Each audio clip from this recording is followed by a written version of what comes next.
Jeannie from A Jeannie in the Kitchen. This is video number 3. We're going really well. Today is going to be a little bit more complicated than the other videos, and I'm going to do it in steps. The first step that I'm going to do is make my basic all-around bread dough that you've seen me make many, many times. Our end result is going to be a vegetable galette. It is on the blog. I will attach the link to it as well. Bryan, this one's for you if you're listening. This is one of our friend Bryan's absolute favorite things to eat whenever he comes over. So Bryan, this one is for you. We're going to start off, number one, with making our dough. And like I said, you've seen me make reference to this dough many, many times on many things. It is my favorite all-too easy peasy dough. We're going to do a savory version of it today rather than a pâte sucrée, which has sugar. So super easy peasy, few simple ingredients. We're going to start off with some flour. We want 1.5 cups of flour. That will give us plenty for a galette. And a galette, I will explain it again later when we actually get to making it and to making it with the vegetables, is basically a free-form rustic pie. So we've got 1.5 cups of flour, cold butter. That is the key. You want cold butter because it's going to help it crumble a little bit more. You want 6 ounces, which is basically 3/4 of a stick. And then you're going to cube it in very small pieces, about pea size. So it's real easy peasy. My knife is hot. I just took it out of the dishwasher, so it's literally going to slide through this butter.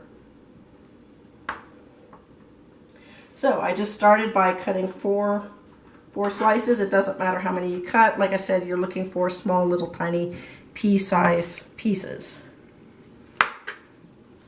And then we're just gonna, doesn't have to be exact, put it all in with your flour mixture.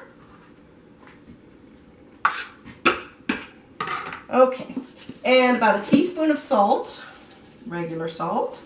And because I'm doing vegetables, and lemon and vegetables go really, really well together, we're gonna do some lemon pepper as well. Give it kind of a little bit more of a kick. And about a teaspoon, 2 teaspoons, something like that.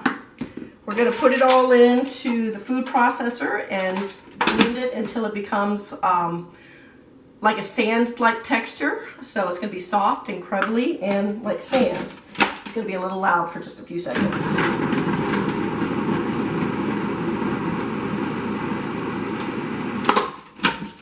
Okay, so the reason why I mixed it up first before putting in my egg and my heavy whipping cream is because the more liquid that we put in when we blend the flour, the more it's going to make it tougher, and it's going to work the gluten in the flour a little bit more. So we get it all resembling like sand, like crumbles of sand, the butter, the salt, the pepper, and now we're going to put in our egg and our heavy whipping cream. So it's 1 egg, mix it in.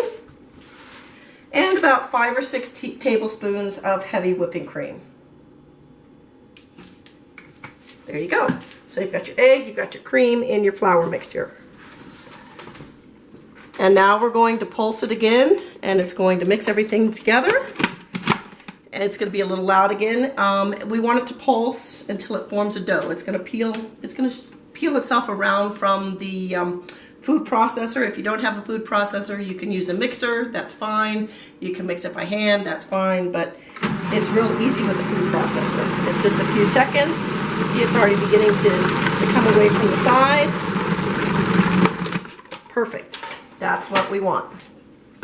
So, at this point, we're ready to put it in the refrigerator, and we want it to sit in the refrigerator and set for a minimum of half an hour. You can put it in for as long as a day, but a minimum of about half an hour. And it just peels right away from the sides. It's a nice, good consistency. Get all your dough.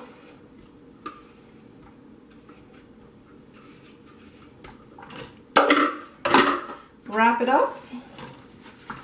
And this part is done. So we're just going to put it in the refrigerator, like I said, for about 30 minutes. And then we'll go on to the next step. So, next step will be adding the vegetables. Okay, phase one of making our dough is done. I just took it out of the refrigerator. I'm going to let it rest a little bit before we start working with it. And before I do that, I'm going to start making our vegetables. You can use any vegetables you like. I'm using a zucchini that was given to us by Tim, one of Larry's co-workers, and crookneck, the yellow squash, red onions, and mushrooms. We're also going to put some pine nuts in there, and mozzarella cheese, and of course garlic and herbs, and saute all that, and then we will wrap it in our galette. So like I said, a galette is actually a free-form rustic pie, and you can do it with fruits, you can do it with vegetables, you can do it with meats and vegetables. There's no right or wrong way, just like with anything. So red onion, I'm just, because it's a rustic tart, basically, we don't have to cut these things too fine or too particular. So just cut it up, nice dice, medium dice. You don't want them too big. You don't want a mouthful of onion. I don't, at least, and I love onion.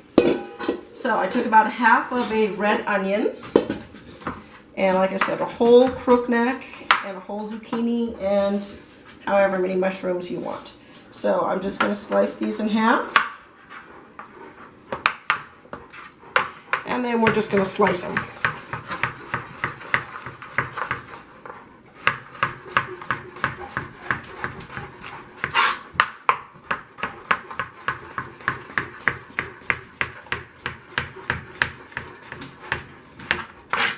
Okay, we're going to do the same thing with the zucchini.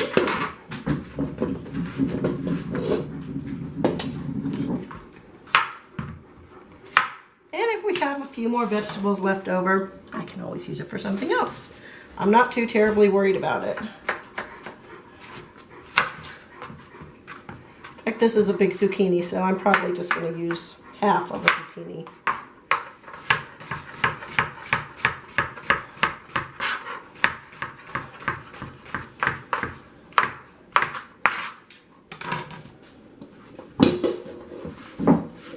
All right, let's put in some mushrooms, and then we're going to saute these all up. We're just going to slice them.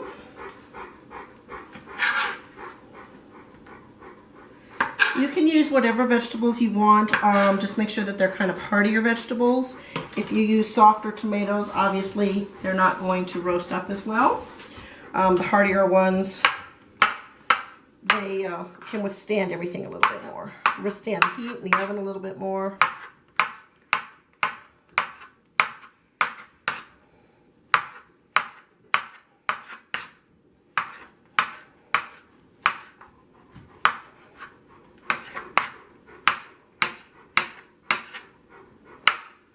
Bryan calls this vegetables a la Jeanne. He's always requesting this every time he comes over. So these are his favorite vegetables, and he really liked it when he called it the vegetable pie. So garlic. Sorry, I stepped on a mushroom. So don't have no fear. I have plenty. I have 2 more containers downstairs. So for those of you who are on my garlic patrol, I got plenty. No big deal. I don't want to scare anybody and you know, have them think that I'm running out of garlic, because I'm not.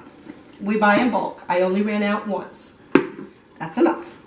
Okay, so vegetables are ready. We're going to put them in some olive oil. Just heat them up, saute them. I'm going to get on the other side.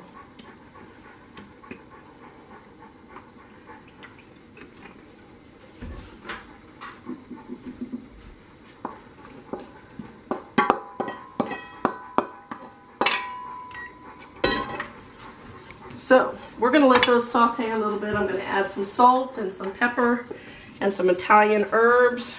Just some salt, black pepper, about a tablespoon of each, or not a tablespoon, a teaspoon of each, or to your likings. Some thyme and some oregano.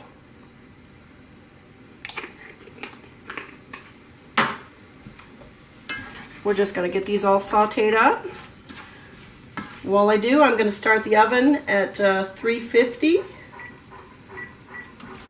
Vegetables are sauteed. Still a little firm, but soft and full of flavor. Gave me a chance to clean everything up. And we had a little catastrophe. I dropped some oregano all on the floor, so we had to clean that up. So it gave me a chance to clean everything up. So now we're going to roll out our dough. I'm just going to take a little bit of flour. You don't want a lot, and it's in the wrist.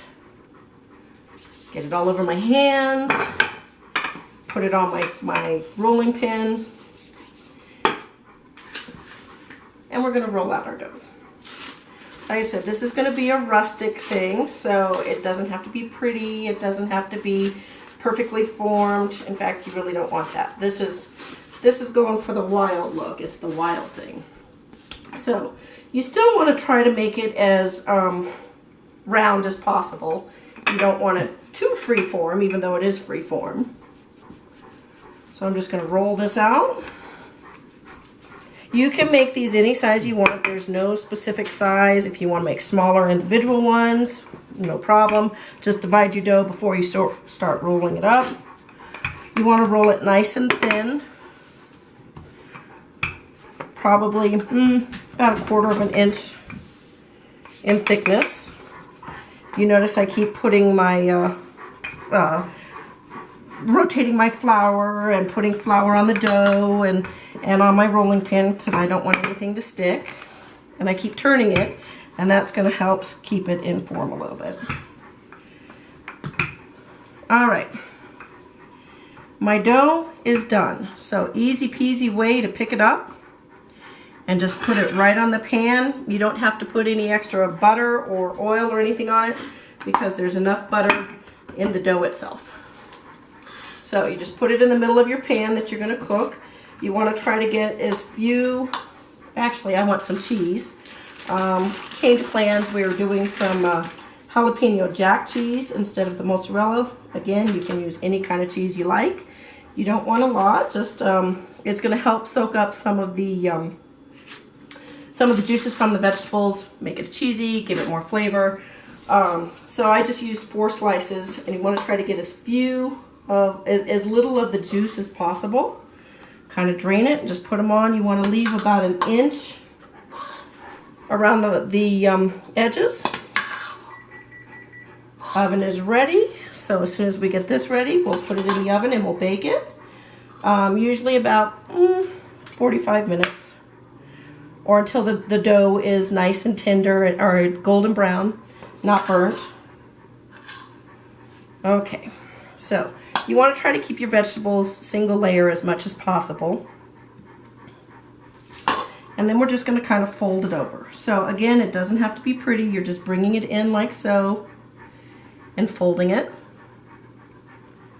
You want to fold it all the way around. Make sure that the edges are sealed so you don't lose all your juice. If you want to kind of crimp it, that's fine. But you're just basically making a nice big pocket.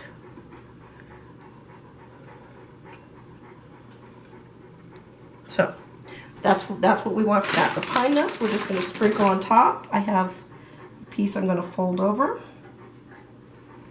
We're just going to sprinkle the pine nuts on the top. If you want to add some more cheese, that's fine. Usually I toast my pine nuts, but because it's going to be in the oven, no need to toast them first. They're going to toast.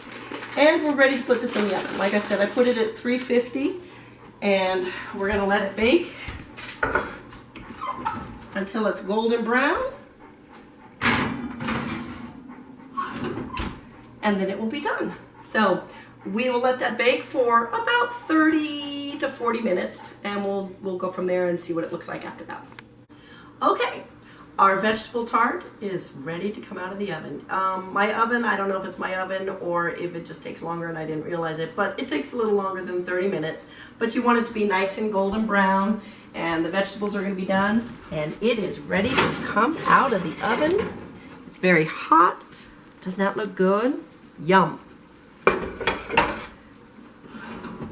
We've got some potatoes in there roasting. We're going to do a filet mignon, but our roasted vegetable galette is done. Pine nuts are toasted. We're gonna let that cool and cut it up, and you cut it just like you would cut a pie. You slice it up. And because we're having steak tonight, I'm going with a red wine. This is from Bookcliff Winery, which is another one of our local favorites. And this is a Petit Verdot from Bookcliff Winery. So we're gonna cook up our steak in just a little bit. That won't take too long. Bacon wrapped filet mignon. We have our vegetable tart ready, and we've got some roasted potatoes. Cheers. Okay, the moment you've all been waiting for. Our vegetable galette is done. Our steaks and shrimp are plated up. We've got roasted potatoes. And we're gonna serve it just like we would a pie, just like that.